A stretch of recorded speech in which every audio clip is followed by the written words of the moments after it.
The impact on the world due to the change of administration in the White House was evident from the day the election results were announced. The slogans from the election campaign and the president-elect's subsequent statements had an almost immediate effect. One of them is undoubtedly the truce between Israel and Hamas and the cessation of fighting in the Gaza Strip. Today, one key message seems to have influenced decisions on both sides of the front. These scenes say more than any words.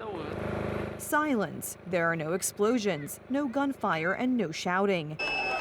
Instead, there are bursts of joy in many places, both on one side and on the other. 3 Israeli hostages have come home after over 470 days in captivity. The 3 young women were released as a long-awaited ceasefire between Israel and Hamas took effect. The women came home to a hero's welcome. As they met with relatives at a military base on the Gaza border, thousands of people gathered in a Tel Aviv square, cheering on the release as they watched it live on a large screen. At the same time, Israel was releasing 90 Palestinian prisoners in return. This all came on the first day of the ceasefire. Both sides have made major concessions, but as both Israeli and Hamas representatives stress, both are also ready to resume operations immediately. Our forces are deployed on the defense lines, as agreed in the agreement. In addition, we have deployed additional forces in the West Bank region and are prepared in terms of defensive and offensive strength.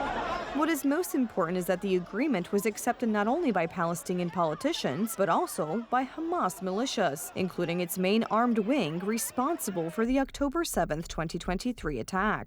We, along with our brothers from the Palestinian resistance factions, declare our commitment to the ceasefire agreement and our readiness to implement its provisions and abide by its terms in terms of the cessation of hostilities.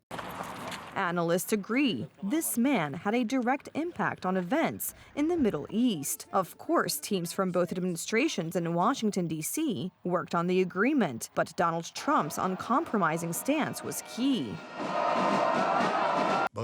Immediately after his election, President Trump committed himself to the mission to free the hostages. He spoke with me Wednesday night and welcomed the agreement, and rightly stressed that the first step to the deal is a temporary ceasefire.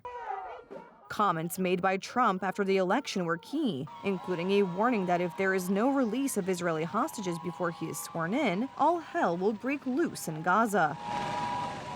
Our incoming administration has achieved all of this in the Middle East in less than 3 months without being president.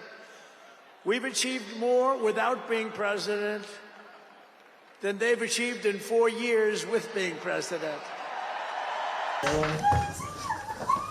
However, this is not the end yet. Trump has a very difficult task ahead. First, Hamas has agreed to release only some of the hostages. Second, Israel will not tolerate provocations in the West Bank. President Trump, I am asking you to keep fighting for my brothers and for all the other remaining hostages in Gaza. My dream is to become an uncle for my brothers.